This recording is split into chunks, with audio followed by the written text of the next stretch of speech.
V'ahavta prayer that comes from the Torah powerfully instructs us, V'shinantam livanecha, you shall teach them to your children.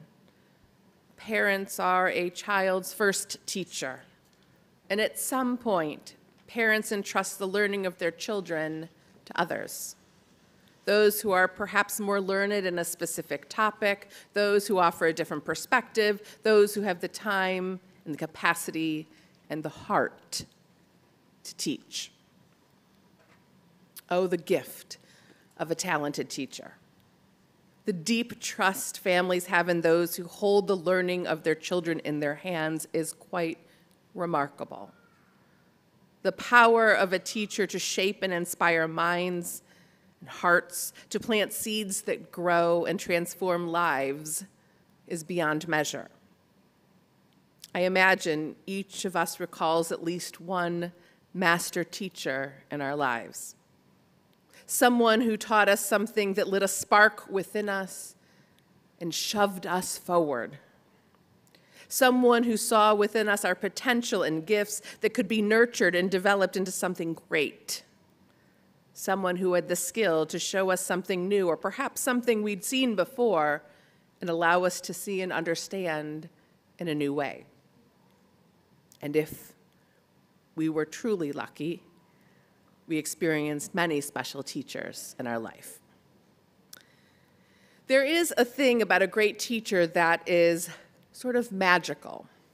You see, even though we correlate a great teacher with a certain skill or subject matter, the success of a great teacher is more than what we learn from them or while we are in their classroom.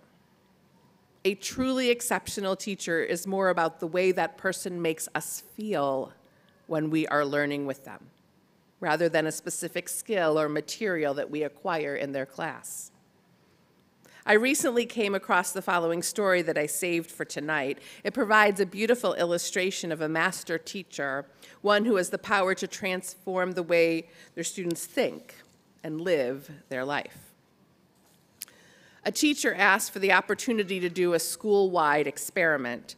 They asked to give a balloon to every single student in the school. Each student had to blow up the balloon, write their name on it, and throw it into the hallway. In each classroom, the little bag of balloons was passed around. Some students took their time selecting their favorite color balloon. Others just took the balloon that was closest to the top of the bag, and some picked up a balloon that had fallen on the floor as the bag was passed around. The students each blew up their balloon, some stretching it to make it a little easier to inflate. Some blew and nothing happened at all, and they had to keep trying over and over to get it to budge. Some students added so much air to their balloon that the latex grew thinner and thinner and threatened to pop. Others inflated the balloon just enough to feel done with the task. Once inflated, each student then was tasked with tying off the balloon, wrapping the little latex nub around their fingers to get a tight enough knot to seal. Some lost hold of their balloon and had to start over, and once they retrieved what became a whirling, air-releasing, flying shot of color through the sky. A small number had to start over when their overfilled balloons popped, startling the class with a squeal of delight. But each student had their balloon finally finished, and they carefully wrote their name on it, and one by one tossed the balloon into the hallway as instructed. Because it was a large school, the classrooms lined both sides of the hallway, all the way from the front of the school to the back. There were many, many balloons in the hall. Those balloons didn't just stay in place, however. They lifted this way and that and began piling and became quite a bit, especially with the air conditioning blowing and as new balloons were added. Once every student had completed the task, the students were then given 5 minutes to find their own balloon. They made their way carefully out of their classrooms in search of their balloons. They didn't want to pop anything as they moved around. Despite a hectic and enthusiastic search, no one found their balloon. At that point, The lead teacher who was running the experiment got on the loudspeaker and told the students to take the first balloon that they found and hand it to the person whose name was written on it. Within 5 minutes, everyone had their own balloon. The teacher said to the students, "These balloons are like happiness and kindness. We will never find it if everyone is just looking for their own. But when we employ kindness, if we care about other people's happiness, we'll find ours too." The power of a great teacher is the ability to frame our learning in extraordinary ways and to help us see things we are often not able to see and decipher on our own. It is my pleasure to invite our master teacher, Stephanie Carlson, our Director of Congregational Learning, to recognize and appreciate some of our teachers who make learning at the Becker School and the Helfman Religious School of Emanu so sweet and magical.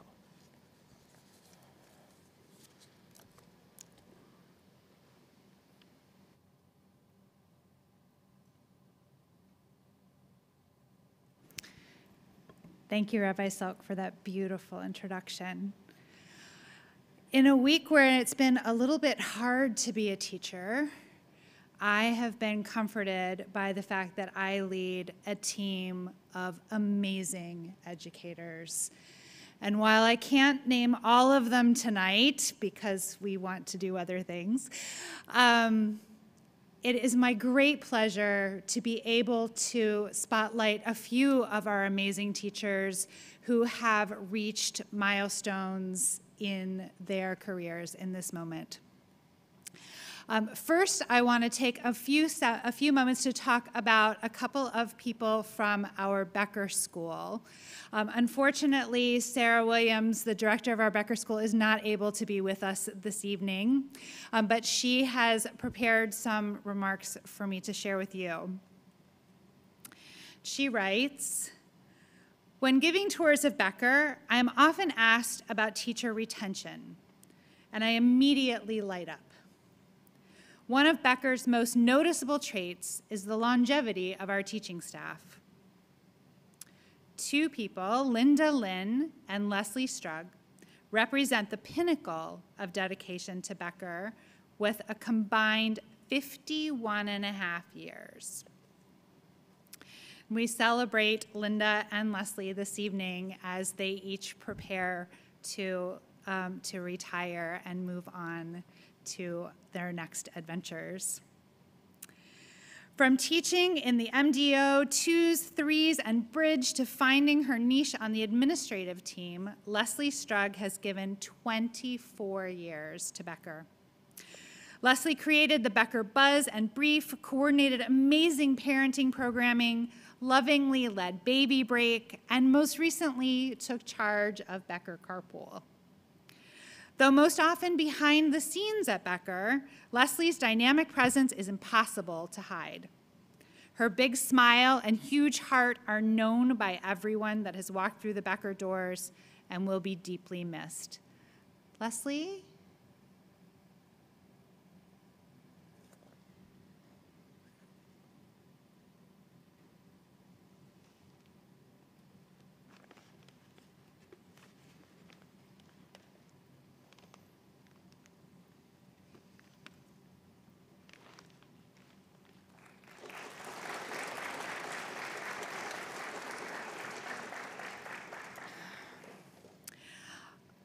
Our second honoree is not able to be with us this evening, but this year has marked 27 and a half years at Becker for Linda Lynn. Linda spent 1 year in young toddler, a little time in the 2s, but she will always be remembered for her years in the 3s. Linda is the gold standard when it comes to teaching. Her dedication, passion, and energy are unmatched. Linda's deep commitment to Judaism and living the Jewish values she taught meant that every child that walked into her classroom walked out a mensch. We have no doubt her legacy will live on at Becker for years to come. Okay. Similarly, our Helfman Religious School faculty is enriched by the presence of teachers who have been part of our Emmanuel community for many years, even for generations. This evening, we recognize 3 teachers who have each reached the milestone of 10 years of teaching at Helfman.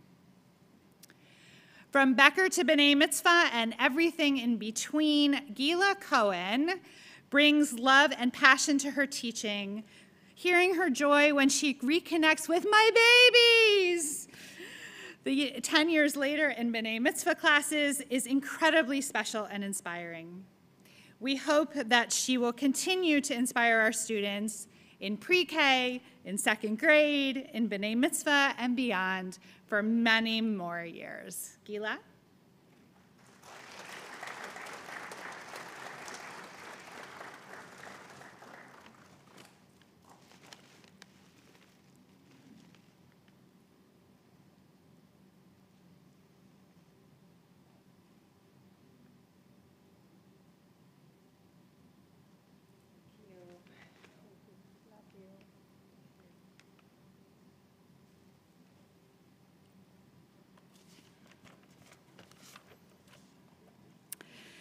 Steve Dahm is another teacher who impacts his students at multiple points in their lives.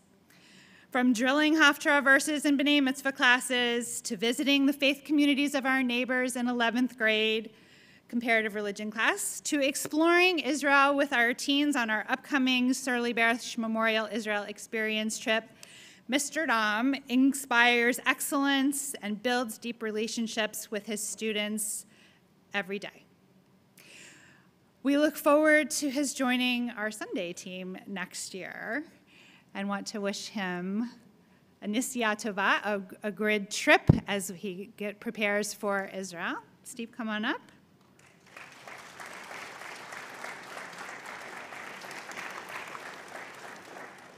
A little something to help on the trip. Well, thank you.